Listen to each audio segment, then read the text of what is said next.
예, 여러분들 반갑습니다. 국민연금 제도에 대해서 알아보는 시간을 갖도록 하겠습니다. 국민연금 제도는 건강보험, 고용보험, 산재보험과 더불어서 4대 사회보험의 하나입니다. 그 중에서 아무래도 국민연금 제도가 차지하는 비중이 상당히 높다고 할 수 있겠습니다. 국민연금 제도에 대해서 세 차례에 걸쳐서 강의를 진행하도록 하겠습니다. 먼저 이번 1차 시에서는 국민연금 제도가 도입하게 된 그러한 배경, 그리고 국민연금 제도에 대한 가입에 대한 부분, 그런 부분 위주로 강의를 진행하도록 하겠습니다. 자, 먼저 국민연금 제도를 이해하는 데 있어서 그 배경에 대한 그런 측면에서 한번 좀 접근을 해보겠습니다. 국민연금 제도는 급속한 고령화에 따른 국가 차원의 대책이 필요하면서부터 시작이 되었다고 볼 수 있습니다. 우리나라는 65세 이상 노령인구가 세계에서 가장 빠르게 증가하여 왔고, 또한 출산율에 대한 저하로 자녀의 부모 부양 부담이 가중되어 오고 있습니다. 또한 아울러서 평균 수명의 증가로 노후기한이 점차적으로 크게 늘어남으로써 인해서 대한민국은 노인 문제가 본격적으로 대두하게 됐습니다. 이러한 노인 문제는 각 개별 가정의 책임만으로는 해결하기는 불가능하게 되었습니다. 따라서 이러한 노인 문제에 따른 그러한 노후의 생활에 대한 부분을 해소하기 위해서 국민연금 제도가 하나의 축으로서 자리를 잡게 됐고 가입이 되었다. 이렇게 여러분들은 이해하면 되겠습니다. 자, 그러면 이제 국민연금 자격관리 실무에 있어서 어떻게 가입하고 관리하고 신고해야 되는지 그러한 좀 더 세부적인 내용에 대해서 살펴보는 시간을 갖도록 하겠습니다. 자, 먼저 용어에 대한 개념 정리를 좀 해야 될 것 같습니다. 먼저 우리 근로자, 국민연금의 가입 대상이죠. 우리 근로자란 노무를 제공하고 임금을 받아 생활하는 자로 이렇게 정의할 수 있습니다. 이런 근로자에는 일용 근로자나 또는 1월 미만 기한부 근로자는 제외가 되어 있고, 또한 소재지가 일정하지 아니한 그러한 사업장 종사 근로자는 제외하도록 되어 있습니다. 또한 비상임이사나 한 달간 80시간 미만인 시간 근로자는 제외하도록 되어 있습니다. 이러한 근로시간, 즉 기간을 산정하는 데 있어서는 근로 개시일로부터 다음 달 전일까지로 되어 있고, 만약에 월 단위로 환산이 곤란할 경우에는 주당 18시간 이상 근로 시 월 18시간 이상 근로로 간주하도록 되어 있습니다.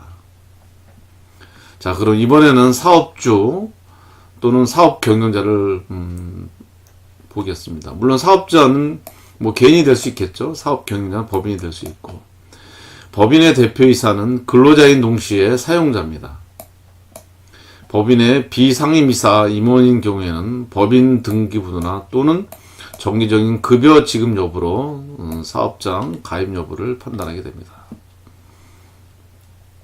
근로를 사용하는 사업소 또는 사무소는 어디예요? 공장이나 사무실, 영업소 등이 해당이 되겠습니다. 자, 계속해서 용어를 한번 살펴보도록 하겠습니다. 자, 먼저 소득이죠. 일정 기간 동안 근로를 제공한 대가로 얻는 그러한 수입이 되겠죠.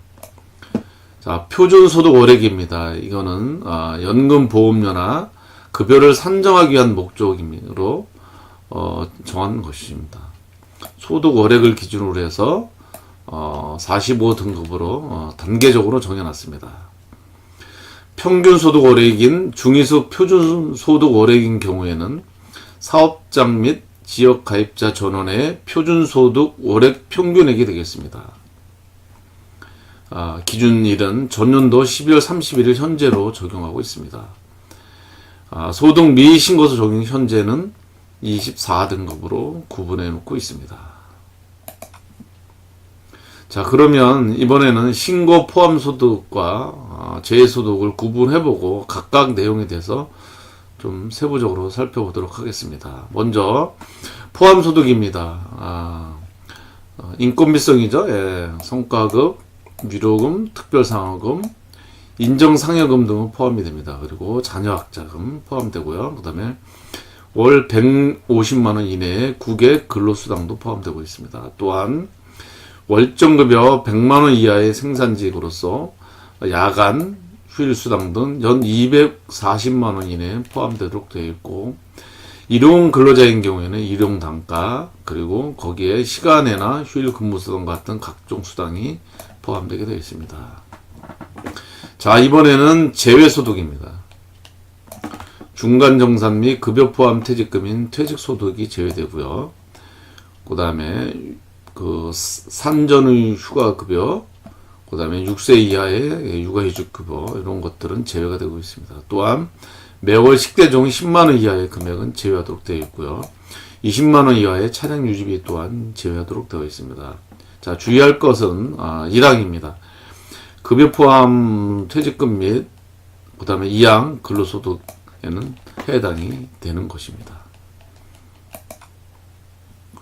자, 그러면 이번에는 소득신고 납부 방법에 대해서 한번 살펴보도록 하겠습니다. 먼저 자격 취득 또는 납부 재개 시에는 반드시 다음 달 15일까지 신고를 해야 됩니다. 월, 주, 기타 일정 기간으로 소득이 정해지는 경우에는 소득액 나누기 총 근무일수 곱하기 30을 기준으로 하고 있습니다. 일시간 생산고 도급으로 소득이 정해지는 경우에는 취득 월 전 1개월간 당해 사업장에서 같은 업무에 종사하고 같은 소득이 있는 자가 받는 그 소득 월액을 평균으로 해서 신고하도록 되어 있습니다.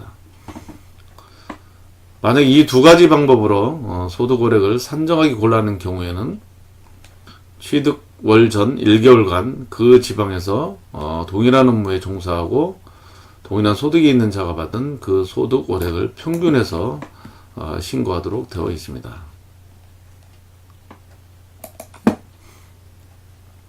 자, 이번에는 정기소득, 소득 총액에 대한 신고입니다. 매년 2월 말일까지 신고를 하도록 되어 있습니다. 신고소득 범위는 근로소득 원천 징수 영수증에 17번, 18번, 19번이 되어 있습니다. 또는 급여 지급 대상의 각종 세금 공개 이전의 급여 지급액이 되겠습니다. 소득신고 대상자는 전년도 당해 사업장에서 3개월 이상 근무한 자가 되겠습니다. 당년도 정기소득 신고 제외자는 전년도 10월 이후에 채용된 자격취득자, 휴직이나 근복무 3월 이상 입원 등 납부 예의자는 신고 제외자가 되겠습니다. 자, 그러면 납부 예외 제도에서 한번 볼까요? 이 제도는 일정 기간 연금보험료를 납부할 수 없는 사유가 발생해서 그 기간 동안에 연금보험료 납부 의무를 면제해주는 그러한 제도가 되겠습니다. 신청 대상, 신청 신고일과 보험료, 그 다음에 효과, 기타 사항에 대해서 살펴보도록 하겠습니다. 자, 신청 대상입니다. 사업 중단 휴직, 직장 폐쇄, 그다음에 병역 근무, 즉 공익 수행하는 거죠. 그 다음에 학교 재학, 3월 이상 입원도 이런 것들은 신고 대상입니다. 자, 신청일과 보험료입니다. 그래서 납부 예율은 미고질하고 있고 납부 재개월은 고질하고 있습니다. 그 효과로서는 추후 납부가 가능하겠죠. 기타 법인 대표자는 최저임금 신고에 대해서는 불허를 하고 있습니다. 비영리단체의 명예직 대표이사는 인정을 당연히 하고 있고요. 그리고 사유 해제 시 반드시 납부 재개를 신고해야만이 효력이 있을 수가 있습니다. 그리고 이러한 납부 예외 신청 및 납부 재개 신고는 반드시 사용자가 하여야 합니다.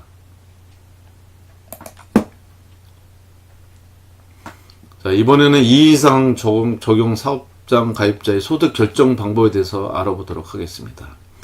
합산 금액이 360만원 이하인 경우에는 각 사업장에서 받고 있는 그 소득 월액을 기준으로 각각 결정하게 됩니다. 합산 금액이 360만원 초과인 경우에는 최고 등급의 표준소득 월액 360만 원 대비해서 각 사업장별 소득월액 비율로 결정을 하게 됩니다. 한 개 사업장 360만 원 이상인 경우에는 360만 원에서 만드는 사업장 징수 대상은 별도로 징수 유예자로 관리를 하게 됩니다. 각 사업장 360만 원 이상인 경우에는 개인 사업자는 우선 징수토록 되어 있고, 사용자 근로자 중에서 근로자 수가 많은 사업장을 선택하도록 하고, 한쪽이 사용자인 경우에는 사용자인 사업장이 징수 대상이 되겠습니다. 자, 사업장의 종류는 크게 두 가지로 나눠볼 수 있습니다. 당연 적용 사업장이 있고요. 임의 적용 사업장이 있습니다. 당연 적용 사업장은 18세 이상 60세 미만 근로자 1인 이상 사용 사업장입니다. 전문직 플러스 건강고용보험이 다 해당되겠죠. 예, 적용일자는 당연히 해당 일자가 되겠습니다.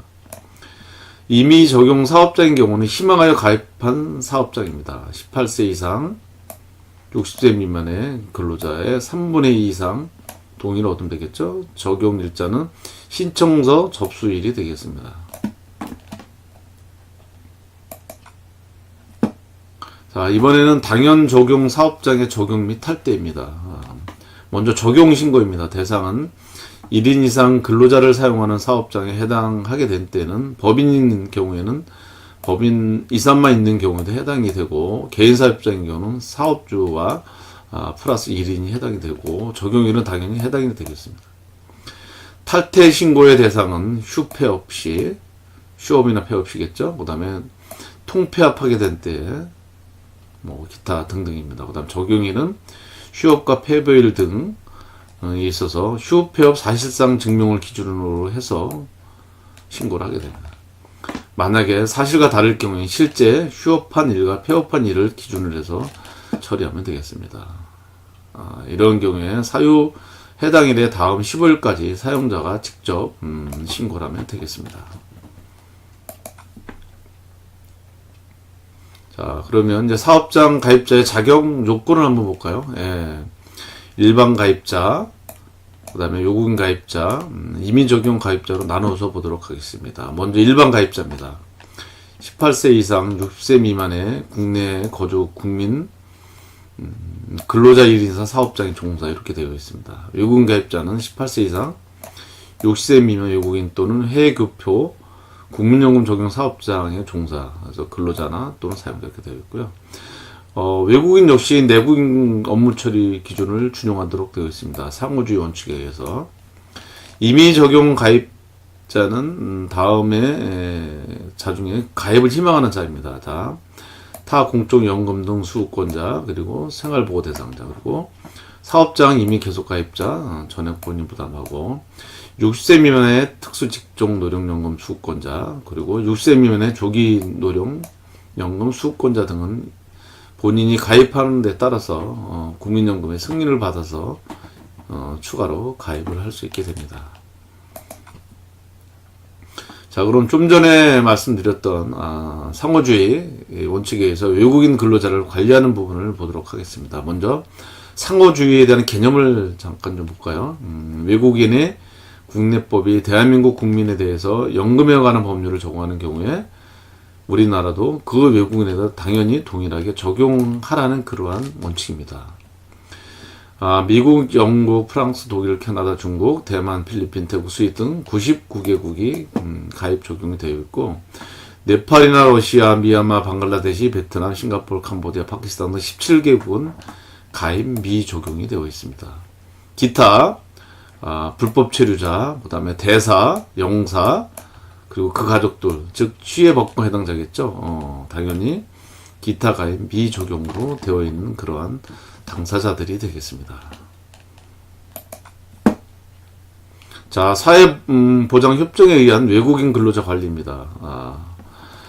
영국, 네덜란드, 일본, 중국 이런 나라들은 5년 동안 보험료를 면제하도록 되어 있습니다. 특히 중국인 경우에는 기한 제한은 없고요. 그 다음에 가입 기간을 합산을 하는 경우 있습니다. 3개월 이런 거는 미국, 캐나다, 독일 되어 있고요.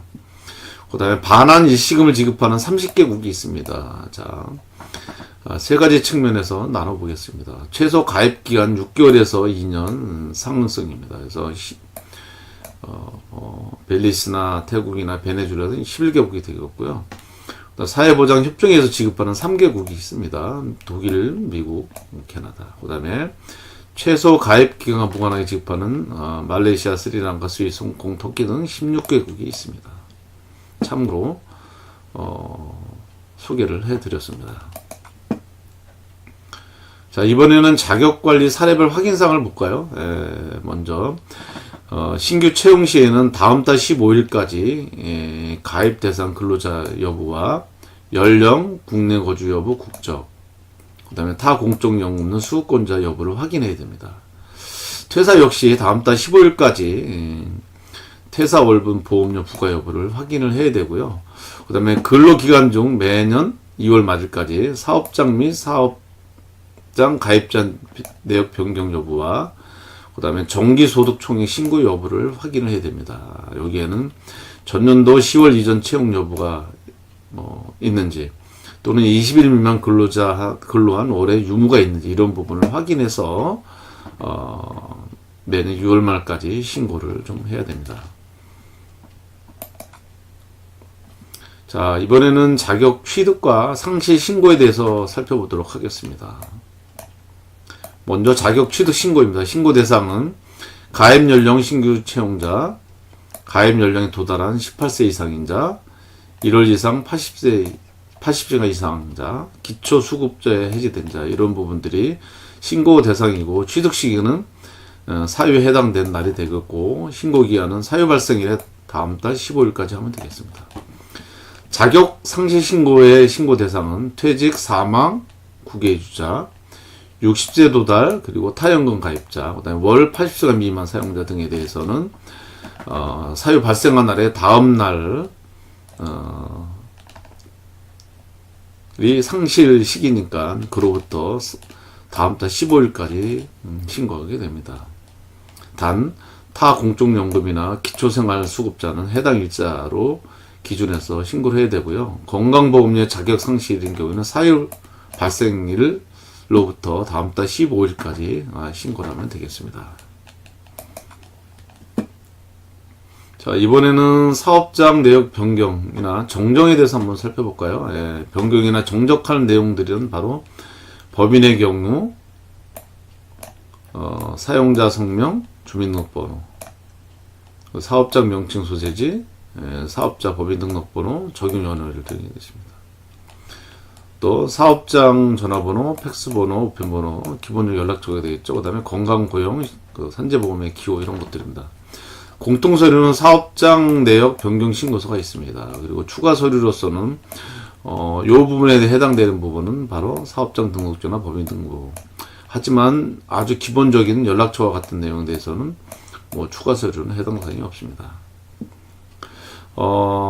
개인 사업장 사용자 성명 등 변경할 때는 전 사업장 탈퇴 후에 신규 적용 신고를 해야 되는 부분이 있겠죠.